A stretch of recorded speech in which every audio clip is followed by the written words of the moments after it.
Buenos días a todos, mi nombre es Francisco Salaris, soy uno de los profes adscriptos en la cátedra.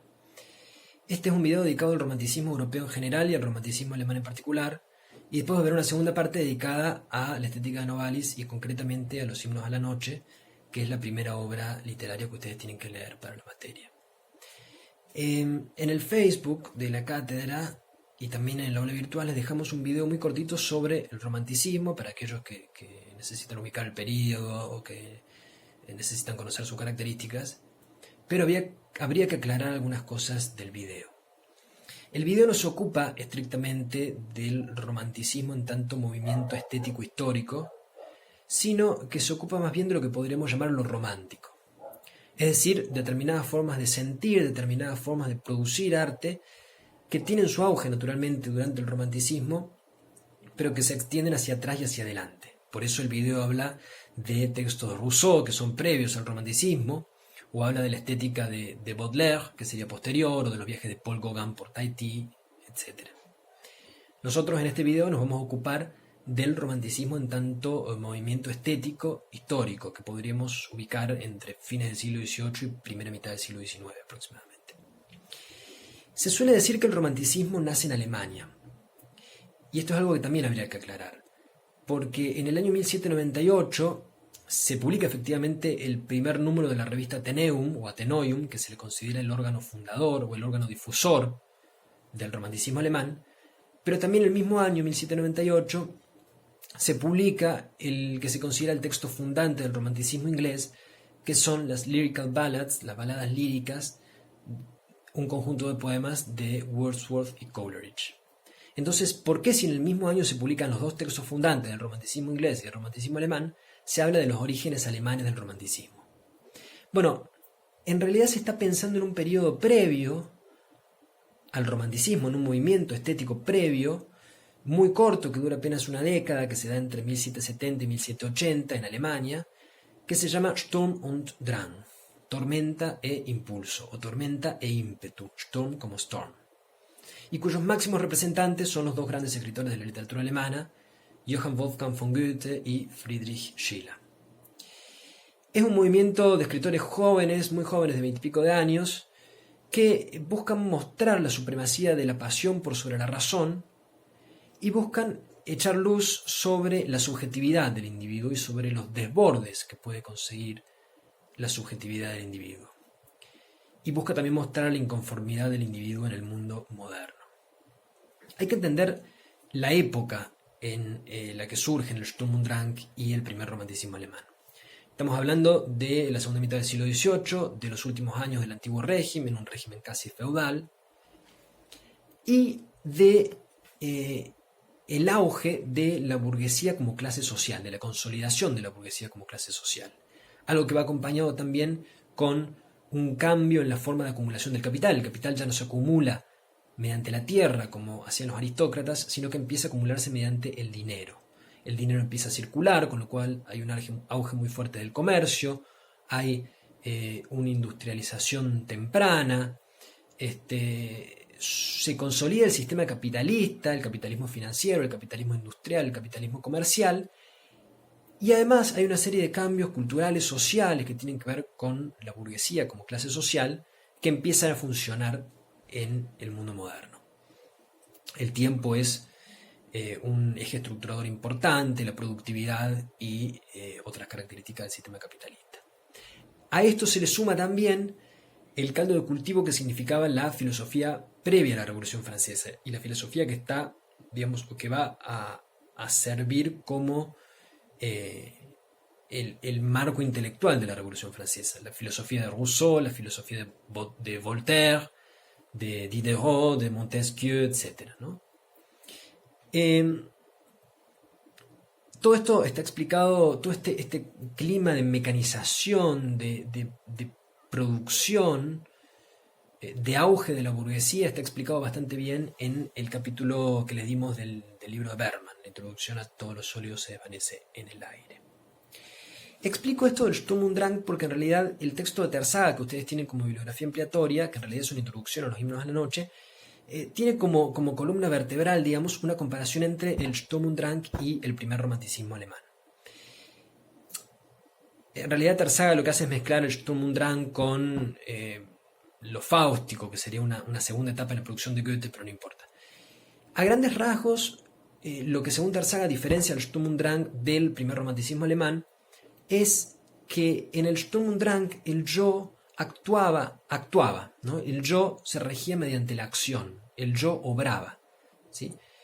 Y el yo podía ser parte, aunque una parte distanciada, una parte marginal, de un mundo que el yo percibía en su completitud, pero en su completitud visible. El romanticismo alemán, en cambio, va a proponer un yo contemplativo, dice Terzaga, es decir, un yo que parta de la submersión en el interior para proyectarse hacia una visión mucho más completa del mundo, una visión que no solamente incluya lo visible, sino que incluya también el reverso de las cosas, el lado oscuro de las cosas, aquella parte que la luz no consigue iluminar, para aquellos que leyeron los himnos a la noche de Novalis.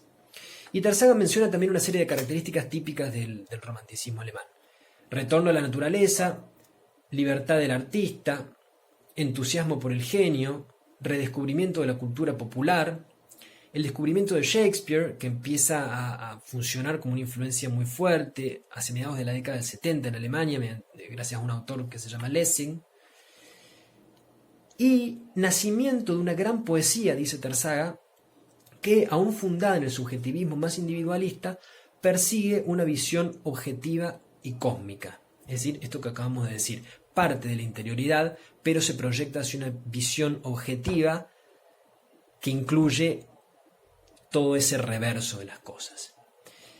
El Sturm und Drang y el primer romanticismo pueden verse como reacción a siglos de racionalismo europeo, ¿no? Es decir, a un sistema de pensamiento que está absolutamente consolidado en Europa, pero hay que pensar también que a lo largo del siglo XVIII se dan muchos pequeños movimientos que van a oponerse o que van a discutir con este racionalismo que la Ilustración había llevado a su punto cúlmine. Pensamos en el Sturm und Drang, pero también podemos pensar en determinados libros de Rousseau, podemos pensar en los poetas del cementerio, los poetas crepusculares ingleses, o podemos pensar en la sentimentalidad inglesa de Richardson. Es decir, hay varios ejemplos. Y otro punto importante para el romanticismo es la idea del absoluto. Los poetas románticos creían que en un pasado primigenio el hombre había sido parte de una suerte de unidad absoluta junto con Dios y con la naturaleza.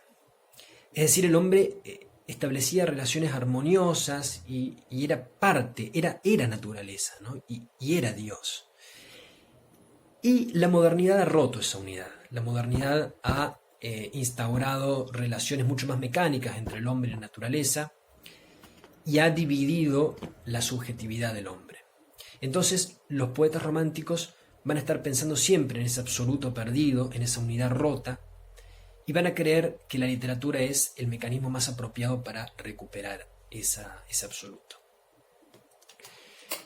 Uno puede distinguir a grandes rasgos dos grandes bloques dentro del romanticismo, dos grandes bloques históricos, dentro de Alemania y también, uno podría decir, dentro de Europa.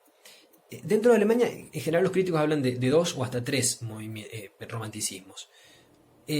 Un primer romanticismo que se funda en Jena, que es el romanticismo al que nos vamos a dedicar, porque ahí está Novalis, y un segundo romanticismo que se da hacia mediados de la década del 10, 1810, que tiene, digamos, un anclaje mucho más popular. Los escritores rastrean las tradiciones populares, los cuentos. Ahí tenemos a los hermanos Grimm recorriendo Alemania en busca de las leyendas populares. Es decir, un romanticismo un poco más social, que además está pensando también las formas de construcción de una nación. Alemania se consolida como nación recién hacia 1870, 1871. Y eso también lo podemos ver en otros romanticismos. Si uno piensa en el auge del romanticismo francés, bueno, se da alrededor de la década del 30 con Victor Hugo, ¿no? Y es un romanticismo de corte mucho más social. El primer romanticismo alemán, que es donde está Novalis, es un romanticismo muy programático, y esta es la particularidad que tiene. ¿Qué significa programático? Que tiene un proyecto. Ese proyecto consiste en una suerte de fusión entre la filosofía y la poesía. Y me gustaría leer un fragmento de Novalis que se publica en esta revista que mencionaba antes, la revista Teneum, que era la revista donde los escritores románticos publicaban sus textos. Escribe Novalis: el mundo debe ser romantizado. Así redescubriremos su sentido originario. Tal romantización no es otra cosa que una potenciación cualitativa. El yo más hondo se identifica a lo largo de este proceso con un yo superior, igual que nosotros mismos somos también una cadena de potencialidades. El proceso está en vías de revelarse. Romantizo cuando doy a lo común un significado superior, a lo familiar una apariencia misteriosa, a lo conocido el valor de lo desconocido, a lo finito la apariencia de lo infinito. ¿No? Y sigue. Pero lo que me parece importante es sobre todo esa primera frase, ¿no? El mundo debe ser romantizado, es decir, es un proyecto que se propone y esa romantización consiste en convertir lo finito o en dar a lo finito la apariencia de lo infinito, etc. Hay diferentes mecanismos para lograr la romantización del mundo que plantean los románticos. Esos mecanismos se expresan en géneros literarios, por ejemplo, ¿no? Un género literario muy cultivado por los escritores del romanticismo es el fragmento. El fragmento es justamente, como dice la palabra, un pequeño trozo de literatura, podemos decir. Y es muy importante porque los escritores están pensando en la antigüedad griega. De muchos escritores griegos lo que queda son fragmentos, ¿no? Pero esos fragmentos son fragmentos de algo superior que se ha perdido. Y también funcionan como ruinas los fragmentos, ¿no? Como monumentos. Es decir, que los fragmentos que escriben los poetas románticos son pedazos de lo absoluto, pero pedazos que tampoco son pedazos inconclusos, porque si son pedazos de un todo absoluto, están completos en sí mismos, ¿no? Es complejo, pero es muy interesante la teoría en torno al fragmento. Otro género literario que se cultiva mucho es el Märchen, y ya me voy a referir a eso en el video sobre Novalis.